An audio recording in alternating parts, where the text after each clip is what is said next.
Hello everybody, 𝗘𝗫𝗧𝗏 here from FourFourTwo, Germany 5, Scotland 1, and my expectations were low, but Jesus fuck. Right, okay, so guten evening, welcome to our brand new studio for the Euros. It's gonna look slightly better than this, there'll be coloured lights and whatnot, but we'll get to that across the rest of the tournament. Yes, I was the man who did the video saying other teams should be scared of Scotland, and yeah. Now we're going to have a full and admittedly rather depressing look at the whole tactical story of this game and why it all went completely wrong for Scotland. But I just want to set out my stall very early by saying it's very easy to look at that result and say, oh, what a complete disaster. Absolutely everything went wrong for Scotland. They were crap. But that's not actually the story of this game, or at least not entirely anyway. What we had here was a situation where you had one team trying to do one thing and one team trying to do another, and in the case of Germany, that working absolutely perfectly, and in the case of Scotland, it's not. So the whole conceit in the build-up to this game was that Scotland play in a particular way that is admittedly very defensive, and Germany were obviously going to have a lot of the ball and be very attacking, but specifically what Scotland like to do could trouble Germany in the areas they were specifically weak. And I mean, yes, okay, it does feel really stupid in hindsight to have looked at it that way, but Germany on paper played into Scotland's hands. They have a centre forward in Havertz who wants to drop deep and not really do too much running in behind, and you've got two wide players in Musiala and Wirtz who, even when they are in these positions, are going to move into the middle, and Scotland are a team that congest the middle, that stop you doing things in that area and then break on you really, really well. But the problem, and admittedly there were lots of problems for Scotland across this entire game, but the main one was that Germany just knew all that, and their game plan was specifically designed to push and pull Scotland from left to right, from front to back in all the different ways they didn't want to be stretched, and they executed that superbly, and Scotland could not deal with it. So off the ball, Steve Clarke's plan is to have this sort of 3-4-2-1 basically become a bank of 5 at the back and then 4 in front of them, and have the out ball in the centre forward. Tonight that was 𝗘𝗫𝗧𝗏. You can sort of imagine how that works. Both the sort of wing backs, they tuck in really, really nicely. Then you've got the two sort of central 10s, they drop a little bit wider, and you get this really congested central area, and that's supposed to force you to try and play it wide. Now, why this theoretically should have worked against Germany is because here's Musiala and here's Wirtz. Even when they get the ball in these wide areas, they want to float into these half spaces. They want to be getting on the ball in central areas, right? And that plays completely into Scotland's alleged hands. Kai Havertz was playing centre forward, but he's going to want to drop slightly deeper, which is fine. A midfielder can pick him up. 𝗘𝗫𝗧𝗏𝗧𝗏, he's going to want to float from left to right across this sort of central area, but that's fine. Again, you've got extra men. You can always pick him up and stop him getting on the ball. All of the width then has to come from the fullbacks, which if they want to commit them both forward, then it's your funeral, buddy. Andrick, he'll push up, but he's not much of a threat, sort of playing those balls in between. Toni Kroos is going to want to sit. You've got Jonathan Tah, you've got Rudiger. Then all of a sudden, you can see here, if Scotland can turn the ball over, that's 3 players left who don't want to really be getting run at, who are going to be getting run at. It's a whole congested mess in their half, but it's rife with opportunities in Germany's half. I literally bought a bottle of Iron Brew because I thought I would be here telling you how Scotland did something tonight, how they got some kind of result, but instead, I'm literally drowning my sorrows in battery acid. Sorry, look, I didn't mean that at all. It doesn't taste like battery acid. I actually love Iron Brew, all right? I'm just really, really disappointed. But obviously one of the main differences between something being theoretically great on a Superiority table and an actual game of European Championship football is that Germany were not playing with a load of little plastic men. They were playing with intelligent footballers with brains, managed by a human being manager with a brain. So I've just removed Scotland from the table here because, let's face it, Germany did what they actually like to do in the build-up, is where you would normally see a sort of number 6 or a defensive midfielder drop between the centre-backs and allow them to split. Germany do this, but they do it with a bit of a twist. Rather than Toni Kroos dropping between the centre-backs and thus being easy to press by a centre-forward, what they actually do is the two centre-backs just move over and Kroos moves into the left back space. Now the downside to Germany for this is it can leave 𝗕𝗔𝗓 very, very exposed in the middle. When the ball gets into him, you can press him, you can take it off, and then all of a sudden you're countering along this back three. But what it forces the opposition to do is all of a sudden Germany's best passer is in one of the hardest parts of the pitch to press if you're sitting deep. Someone has to go all the way out there, coming way out of a central position to try and stop them having the ball. And honestly, like, just this one thing and this one thing alone pretty much decided the entire contest, because if I show you Toni Kroos's pass map, you can see he got on the ball absolutely loads. Scotland weren't able to deny him service, they weren't able to deny him time. He was pretty much free to do what he wants. But just look a little closer. He's obviously getting on the ball loads, you can see that. He's playing the ball forward loads, you can see that. But just look how many of these passes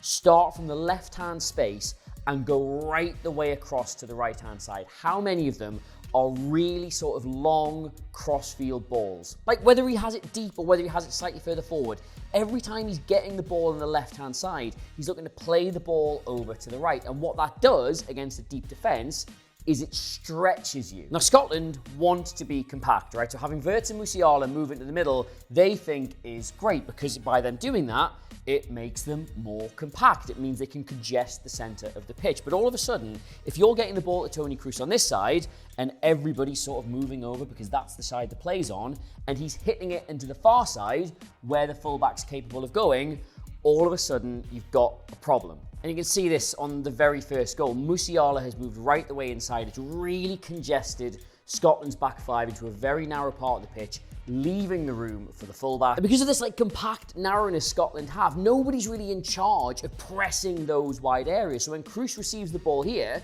McTominay and Adams are looking at him, they're in the right position, but neither of them really wants to go all the way out to him. And I don't know if I can explain this in a slightly better way, but it's fucking Toni Kroos. Against a lot of other teams, it wouldn't be that much of a problem, but he's one of the best players in the world. He hits this ball all the way to this right-hand side absolutely perfectly, and all of a sudden, every single player on Scotland's defence and the midfield, they have to react to that. They have to now spread across to the opposite side while still making sure they're staying compact in the middle. And that is so hard to do. And when I was watching this before, like, the TV coverage paused it like right here and was like, how can you be giving Florian Wirtz this much space? It's a criminal defensive error, but it's really not. It's just a natural thing that's going to happen when all of a sudden you're having to readjust across the entire pitch. Like, you can see here, Ralston's like, oh, that's my man. I've got to go and get across to him. And he does react to it. He's just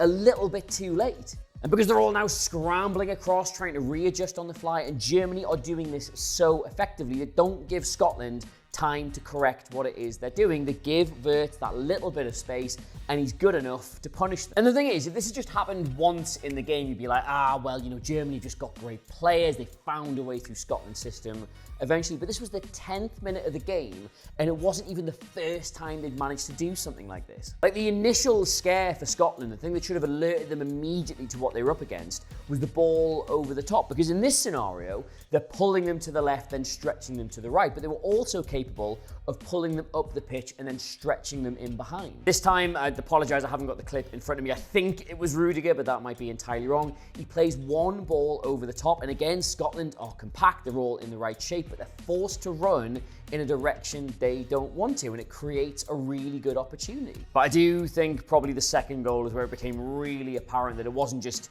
Germany were playing well, Scotland didn't actually know how to approach this system. Because this time Kroos gets on the ball and he's not miles out to the left-hand side this time. He's not in all that space. He's actually come way into the centre, and still none of the players around him feel comfortable putting in that challenge, getting in his face, stopping and playing it forward. Again, you can see Wirtz and Musiala have both come in from the flanks. They're really central. One's pulled 𝗕𝗕𝗓𝗏 sort of over to here, and this time Musiala's gone so far into the centre, Ralston's passed him off to Porteous, who's broken the line to go out and look at him. But this is where it's less about the system and more about the individuals, because again, I can't say this enough, it's Toni Kroos, man. You can't let him have that sort of time to pick that pass. Gundogan only has like a fraction of a bit of space. It's not like a glaring hole in Scotland's midfield, but it's just enough for two players of that quality to make that pass. And as soon as he gets that ball and he spins away, you just see it all fall apart for Scotland, because the whole idea is that the defensive line and the midfield line should be compact. There shouldn't be a gap in between them, and now there is, and Gundogan is in it. And not even that, but there's all this space out to the right and to the left, so they don't know whether they should be compact or they should be closing that off. Germany have so many options here, but guess what they do? It's a pass of just almost improbable quality from Ilkay Gundogan, but it's one that is only allowed to happen in the first place because what should be a straight, structured defensive line from Scotland has been pulled left and been pulled right and been pulled forward and pulled back, and now forms this shape, which leaves a gap. He gets in, and it's total panic stations. Musiala again has a nice turn to get away from his man, give himself the shot, and somehow this much room in the box, and it's just this perfect combination of individual quality from Gundogan, from Havertz, from Kroos, but also it being born out of this complete understanding of how to dismantle another team's system. And I could just keep going with examples like this. Like even the third goal, whatever you think about that sending off, just look at this moment right in the build-up to it. Like how have Germany managed to give Kimmich, the right back, that much space in the final third? Well, again, it's because they have congested the middle even more than Scotland wanted them to, and it's not enough time for John McGinn, who's sort of nominally covering that space, to get out and stop the cross. It is individual quality, because that's a great ball, but born out of this dismantling of the system. I feel like I've said that like 4 times now. The thing is, right, this can just happen. There have been plenty of teams in the history of football that have turned up against superior opposition, been battered from pillar to post, been systematically taken apart, but have still been able to offer something going the other way. And what the real problem for Scotland was tonight, or last night, or whenever the hell you're watching this, is that they were unable to offer anything going forward. This is, in its entirety,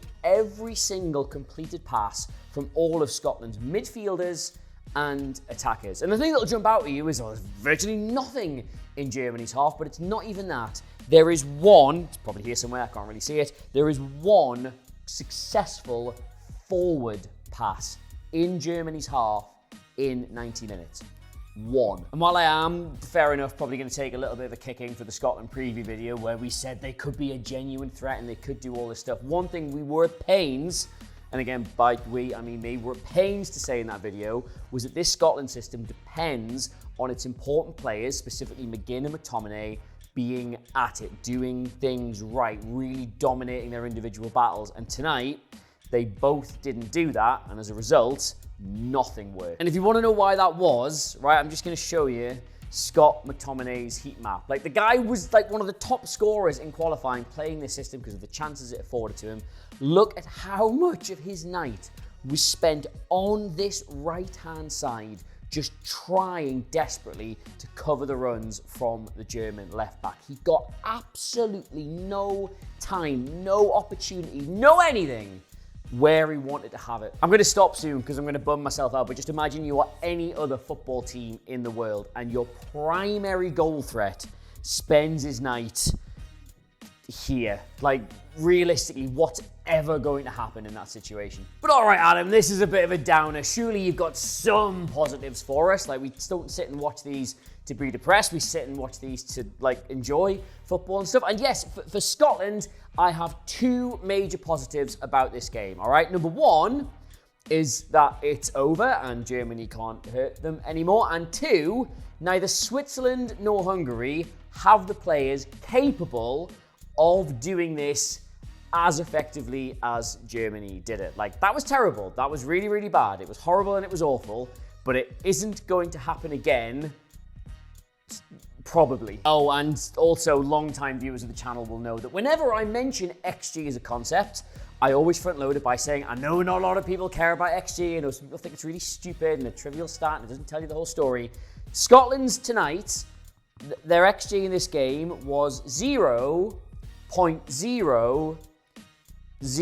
And I just think that in a game where you still scored 1 goal, that might be the best bit of storytelling that XG has ever done. But yeah, all that, and me personally, just me talking, IMHO, I would have played Billy Gilmour. Like, just the scant few times Scotland were able to get their foot on the ball and pass it forward, he would maybe have made sure it didn't come back quite as quickly as it did. But obviously, I think it's very easy to stand here in a studio at 12 at night and say that, isn't it? Especially so when it's true. Anyway, though, not the start I was hoping for at the Euros, but, well, it's the start we got. So thank you very much for joining us on this video. As you can see, we are in this absolutely stupendous, you can't see the whole thing, there's just loads of stuff going on, this brilliant new studio we have for the European Championships. We're going to be here for so long. I'm honestly really, really excited about the whole thing. So please do consider subscribing. The button's still here to FourFourTwo on YouTube. We're going to be covering every Scotland game, every England game, and all the other games that we think you would enjoy hearing about. I've already had a load of tweets and stuff from German fans saying, are you going to give us our props and tell us all about this team?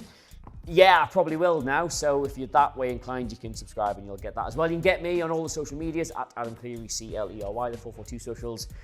We've rebranded the thing, but I think it's still in that corner of the video, so check them out if you can. A new magazine is in the shops. I haven't got it to hand because we're still building some of this. It's actually going to look, honestly, it's actually going to look slightly cooler than this. We're going to have like nice, cool lights coming in that'll just make it all really good. But it just wasn't quite ready tonight. Much like Scotland. But anyway, yes, if you are a Scotland fan, or even if you're not, please let us know in the comments what you made of that game. Do you still think you've got enough to get out of the group? Because I do, but that's obviously a really bruising way to start a tournament and does not bode well. But all thoughts, all feelings, all emotions, they are welcome down below. And until next time, which, as you may be aware, is the England game, I have been 𝗘𝗫𝗧𝗏, this has been FourFourTwo, and we'll see you then. But should I pretend I've got stairs? Is that too soon to do that? Goodbye. Ah, my knees.